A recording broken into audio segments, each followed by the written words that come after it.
பெரம்பூரில் ரயில் மறியல் போராட்டத்தில் ஈடுபட்ட ஸ்டாலின் உள்ளிட்ட திமுகவினர் கைது செய்யப்பட்டிருக்கிறார்கள். கூடுதல் விவரங்களை செய்தியாளர் ரமேஷிடம் கேட்கலாம். ரமேஷ், தற்போதைய சூழல் என்ன? திமுகவினர் போராட்டத்தில் ஈடுபட்ட திமுகவினர் கைது செய்யப்பட்டிருக்கிறார்கள். தற்போதைய சூழல் என்ன? அதாவது அவர்கள் ரயில் மறியல் செய்வதற்கு அனுமதி இல்லை என்று துணை ஆணையராக வந்திருக்கூடிய சுதாகர் திமுக பொருளாளரும் எதிர்க்கட்சி தலைவரும் ஸ்டாலினிடம் தெரிவித்தார். அந்த அடிப்படையிலே திமுகவினரும் பொதுமக்களுக்கு இடையூறு வேண்டாம், பயணிகளுக்கு இடையூறு வேண்டாம் என்று கருதி கைது நடவடிக்கை உள்ளாவதாக கூறினார்கள். தற்பொழுது 3 அரசு பேருந்துகளில் திமுகவினர் ஏறி கைதாயிருக்கிறார்கள்.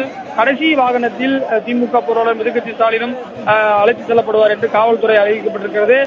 அனைத்து இந்த பேரணியில் ஈடுபட்டு ரயில் மறியலில் ஈடுபட முயன்றத அனைவரும் கைது செய்யப்பட்டு அருகில் உள்ள கல்யாண மண்டபங்களிலும் சமூக கூடங்களுக்கும் காவல்துறையினர் அழைத்து செல்லப்பட்டு இருக்கிறார்கள்.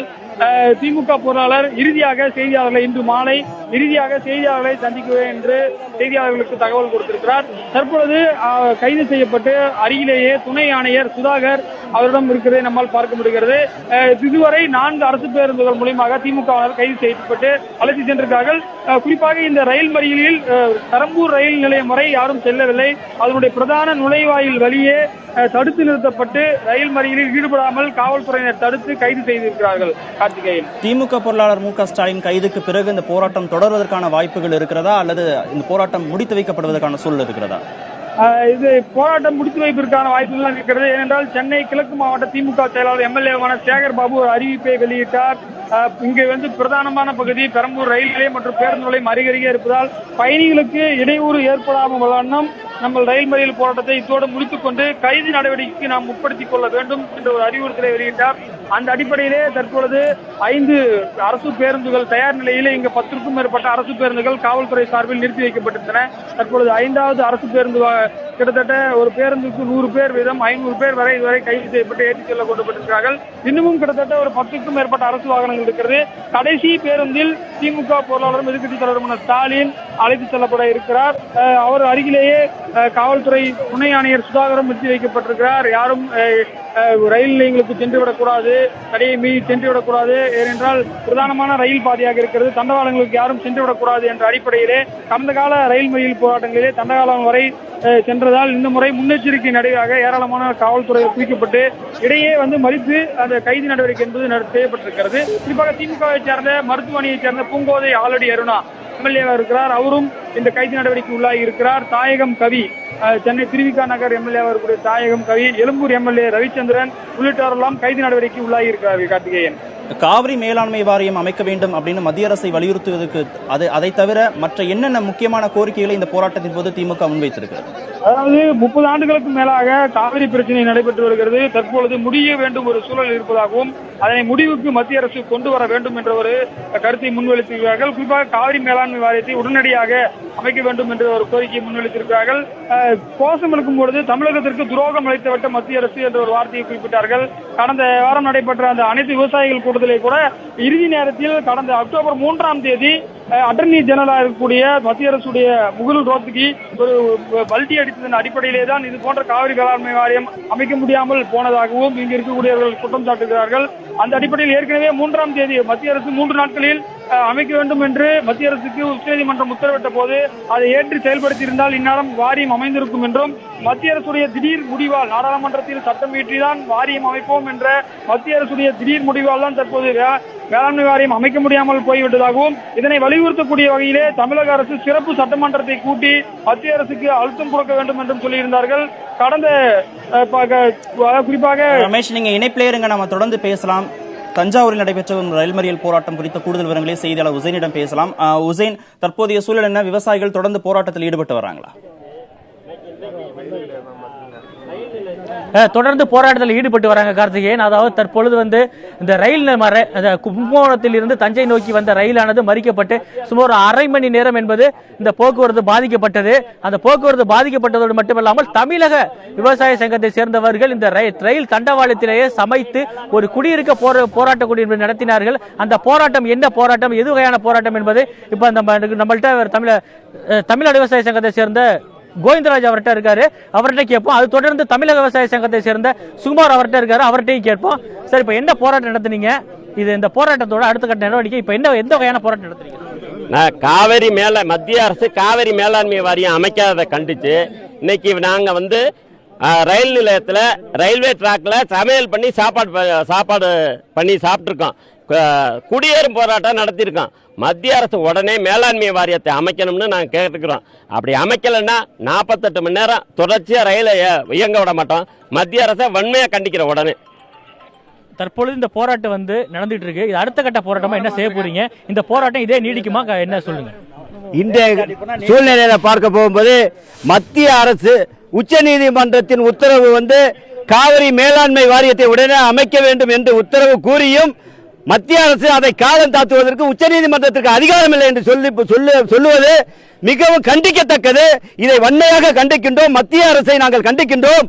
உடனடியாக பாரத பிரதமர் அவர்கள் செவிக்கு காதில் விழுவவில்லையா என்று தெரியவில்லை. இதற்கு தமிழக மக்களை வஞ்சிக்கின்ற அளவில் நடைபெற்று கொண்டிருக்கின்ற இந்த போராட்டம் விவசாயிகள் இன்னைக்கு ஒருங்கிணைப்பு அனைத்து கட்சி கூட்டத்தின் சார்பாக இந்த ரயில் மறியல் போராட்டம் நடந்து கொண்டிருக்கின்றது. இது நாளையும் தொடரும். அப்படி இல்லை என்று சொன்னால் ஒட்டுமொத்த விவசாயிகளின் வாழ்வாதாரம் பாதிக்கப்பட்டிருக்கின்ற நிலையில் சாகுவரை போராட்டத்தை நாங்கள் அறிவிப்போம் என்று இந்த ரயில் மறியல் போராட்டத்தின் சார்பாக தெரிவித்துக் கொள்கிறோம். அதாவது தற்பொழுது இந்த ரயில் மறியல் போராட்டம் என்பது நடைபெற்று வருகிறது. இந்த ரயில் மறியல் போராட்டத்தில் ஈடுபட்ட அனைவரையும் காவல்துறையினர் கைது செய்து வருகிறார்கள். இந்த போராட்டம் இத்தோடு நின்று கொண்டிருக்காது, தொடர்ந்து நடைபெறும் எனவும் அடுத்தடுத்து விவசாயிகள் கைதாகி கொண்டே இருப்பார்கள். தங்களுடைய முக்கியமான கோரிக்கை என்னவென்றால் காவிரி மேலாண்மை வாரியத்தை அமைத்து தற்பொழுது செய்யப்பட்டுள்ள சம்பா சாகுபடிக்கு முழுமையான தண்ணீரை பெற்றுத்தர வேண்டும். இந்த பெற்றுத்தரும் வரை தங்களுடைய போராட்டம் தொடரும் என்கிறார்கள். கார்த்திகேயன், உசேன், உச்சநீதிமன்றம் அமைத்த மத்திய தொழில்நுட்ப குழு கடந்த வாரத்தில் இங்க ஆய்வு நடத்தி இருக்கிறாங்க. அந்த தொழில்நுட்ப குழுட்ட இந்த விவசாயிகள் என்னென்ன கோரிக்கைகளை முன்வைச்சாங்கன்னு அவங்க கிட்ட விவரங்களை கேட்டு வாங்க முடியுமா? அதாவது தற்பொழுது இந்த உச்சநீதிமன்றம் குழு பார்வையிட்டாங்க. அந்த குழுட்ட முக்கியமா என்னென்ன கோரிக்கை வச்சிருக்கீங்க அதை பத்தி சொல்லுங்க. இப்ப உச்சநீதிமன்றம் ஒரு குழு அமைத்து இங்கு உள்ள நிலைமைகளை என்னன்னு ஆராய்ச்சிட்டு வர சொல்லியிருக்கு. தமிழகத்தில் உள்ள டெல்டாவில் உள்ள விவசாயிகளின் நிலைமையை உச்ச நீதிமன்றத்துக்கு தெளிவா சொல்லியாச்சு. பயிரெல்லாம் காஞ்சி போச்சு, விதைப்பு விதைங்கன்னு சொன்னாங்க. அந்த விதைச்சு அது அப்படியே கருகிக்கிட்டு இருக்கு. ஒரு போகம் கூட செய்ய முடியாத சாகுபடி செய்யாத சூழ்நிலையில இன்னைக்கு ஒரு போகம் சாகுபடி செஞ்சாலே போதுங்கிற சூழ்நிலைக்கு இன்னைக்கு வந்திருக்கு. அதனாலதான் 48 மணி நேரம் இன்னைக்கு ரயில் மறியல் நடக்கிறது. குறிப்பா சொல்ல போனா மத்திய அரசு கர்நாடகாவில் நடக்கிற தேர்தலை கணக்கில் வச்சுக்கிட்டு தமிழகத்தை இன்னைக்கு வஞ்சிச்சுக்கிட்டு இருக்கு. உச்ச நீதிமன்றம் சொல்லியே கர்நாடக அரசும் கேட்க மாட்டேங்குது, மத்திய அரசும் கேட்டாங்கன்னா டெல்டா விவசாயிகள், தமிழக விவசாயிகள் எங்க போய் முறையிட முடியும்?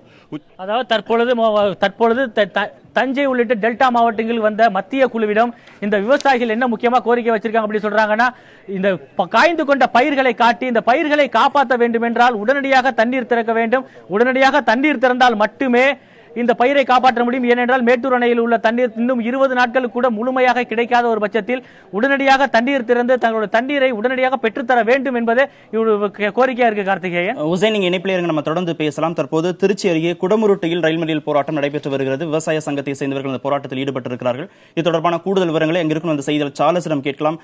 சார்லஸ், அங்கே நடைபெறக்கூடிய போராட்டம் குறித்த விவரங்களை சொல்லுங்க. கார்த்திகை, நாம இப்ப தற்போது குடமுற்றியோட இந்த ரயில்வே இந்த பாலத்தில் இருக்கோம். நீங்க கூட இந்த காட்சிகளை பார்க்கலாம். இப்ப தற்பொழுது தேசிய தென்னிந்திய இணைப்பு விவசாய சங்கத்தினர் தற்போது போராட்டத்தில் ஈடுபட்டு வராங்க. அவர்கள் இந்த குடமுருட்டி ரயில்வே அந்த பாலத்திற்கு அருகாமையிலேயே இந்த முக்கியமாக தென்னை கீற்றுகளை போட்டும் அவர்கள் இந்த நாத்துகளை இந்த தண்டவாளங்களில் அவங்க நட்டு வைத்தும் அவங்க போராட்டத்தை துவக்கியிருக்காங்க. அது மட்டும் இல்லாமல் கால்நடைகளையும் அழைத்து வந்திருக்காங்க. கழுத்தில் அவர்கள் இந்த உத்தராட்ச கொட்டையோடு இப்ப தற்போது போராட்டம் நடந்து கொண்டு இருக்கும். இந்த பகுதியில் நேரடியாக நம்ம காட்சிகளை பதிவு செய்கிறோம். அது மட்டும் இந்த ஐயா கண்டு தொடர்ந்து போராட்டத்தில் போய் ஈடுபட்டு வராங்க. சற்று நேரத்துக்கு முன்னதாக, அதாவது இந்த வழியாக வந்த சரக்கு ரயில், குறிப்பாக இந்த சரக்கு ரயில் இப்ப மிக வேகமாக வந்தது. அந்த சரக்கு ரயிலும் இப்ப நிறுத்தப்பட்டுள்ளது. இப்ப இந்த போராட்டம் இப்ப கால்நடைகள் மற்ற அனைத்தும் கொண்டு இப்ப போராட்டம் நடத்தி வரீங்க. இப்ப உடனடியாக மத்திய அரசு என்ன நடவடிக்கை எடுக்கணும்? உங்களுடைய போராட்டத்தின் இது முதல் கட்டமான போராட்டமா என்ன சார்? எங்களுடைய போராட்டம் இது முதல் கட்ட போராட்டம். நாங்க எங்க வயல்ல பயிர் நட முடியல, ரயில்வேல பயிர் நட்டுட்டோம். அதே போல எங்களுக்கு அங்க சமைக்க முடியல, இங்க சமைக்கிறோம். அதே போல அங்க உழுவ முடியல, மாட்டெல்லாம் இங்க கொண்டு வந்து உழுவுறதுக்கு. அதே போல அங்க குடியிருக்க முடியல, இங்க ரயில்வே லைன்ல கொட்டாய் போட்டோம். நாங்க எங்களுக்கு இந்த ட்ரெயின் டிரைவர் எங்களை விட்டு அடிக்க அவ்வளவு வேகமா வந்தார். நாங்க இது போக மாட்டோம்னு உட்காந்துருக்காங்க.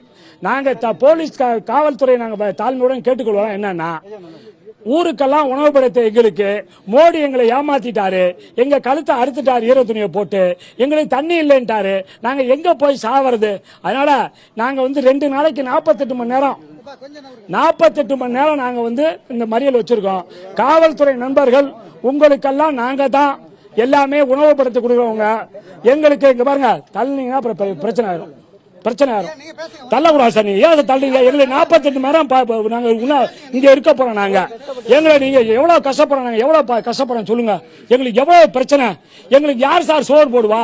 யார் சார் எங்களுக்கு உணவு கொடுக்கறது? ஊருக்கெல்லாம் நாங்க தான் சார் உணவு போட்டோம். இப்ப எங்களை இப்படி கொடுமைப்படுத்துறாங்க சார் மோடி.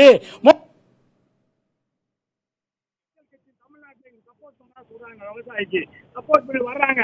அதுக்காக தான் நாங்க இங்கேயே போராக்கி, இங்கேயே பயிர் நட்டு, இங்கேயே உழுது எங்களுடைய போராட்டத்தை ஆரம்பிச்சிருக்கோம். காவல்துறை நண்பர்கள் நீங்களும் விவசாயியுடைய குழந்தைதான், எங்களை காப்பாற்றுங்க.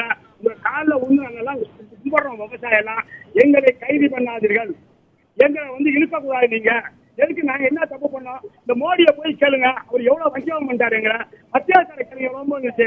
இப்ப நாளை 18ஆம் தேதி இது தொடர்பான விசாரணை உச்சநீதிமன்றத்தில் வர இருக்கு. காவிரி மேலாண்மை மற்றும் காவிரி விவகாரம் தொடர்பாக என்ன மாதிரியான நடவடிக்கை மேற்கொள்ளும்? 2 நாட்கள் டெல்டா மாவட்டங்கள் மட்டுமில்லாமல் அனைத்து பகுதியிலும் அரசியல் கட்சியினர், விவசாய சங்கத்தினர் போராட்டத்தில் ஈடுபட்டு வரீங்க. மத்திய அரசு உடனடியாக என்ன நடவடிக்கை எடுத்தா உங்க போராட்டம் கைவிடப்படும்? எங்களது போராட்டம் காவிரி மேலாண்மை வாரியத்தை அமைத்து காவிரி ஒழுங்காற்றுக்குழு அமைத்தால் எங்களது போராட்டம் விடுவோம். இல்ல நாளைக்கு போராட்டம் அது இல்லாம நாங்கெல்லாம் டெல்லிக்கு போறோம். காலையில இருந்து டெல்லியில டெப்டி கமிஷனர்ல இருந்து எல்லாருமே போன் பண்ணிட்டாங்க, எப்ப டெல்லிக்கு வரீங்கன்னு கேட்டுக்கிட்டே இருக்காங்க. நாங்க உடனே டெல்லிக்கு போறோம். மோடி வீட்டுல போய் தற்கொலை பண்ணிக்க போறோம். வேற வழி இல்ல. அந்த ஆளு எங்களுக்கு கழுத்தை அறுத்துட்டாரு. தற்கொலை பண்ணதான் எங்களுக்கு வழி, வேற வழியே தெரியுது எங்களுக்கு. முக்கியமாக கார்த்திகேயன், இப்போ தற்போது அதாவது திருச்சியை பொறுத்தளவு தொடர்ந்து பல்வேறு பகுதியில் போராட்டம் நடைபெற்று வருகிறது. இந்த பூங்குடி பகுதியிலையும் அது மட்டும் இல்லாமல் பாலக்கரை உள்ளிட்ட பல்வேறு இந்த ரயில் நிலைய பகுதிகளிலும் விவசாயிகள், அரசியல் கட்சியினர் போராட்டத்தில் ஈடுபட்டு வராங்க. நாம இப்ப தற்போது இந்த குடமுற்றி இந்த பாலத்தில் நின்றுட்டு இருக்கோம். மீண்டும் கூட காட்சிகளை பார்க்கலாம் கார்த்திகேயன். அதாவது இந்த பாலத்திலேயே விவசாயிகள் அமர்ந்து இந்த போராட்டத்தில் ஈடுபட்ட பொழுது இவ்வழியாக வந்த சரக்கு ரயில் மிக வேகமாக வந்தது. இவர்கள் அனைவருமே இந்த போராட்டத்தை கைவிட வேண்டும் எனவும் அவர்கள் அதிகமான வேகத்தில் வந்ததாகவும் விவசாய சங்கத்தினர் குறிப்பிடுறாங்க. ரயில் இப்போ தற்போது இந்த பாதி பாலத்தில் நிறுத்தப்பட்டிருக்கு.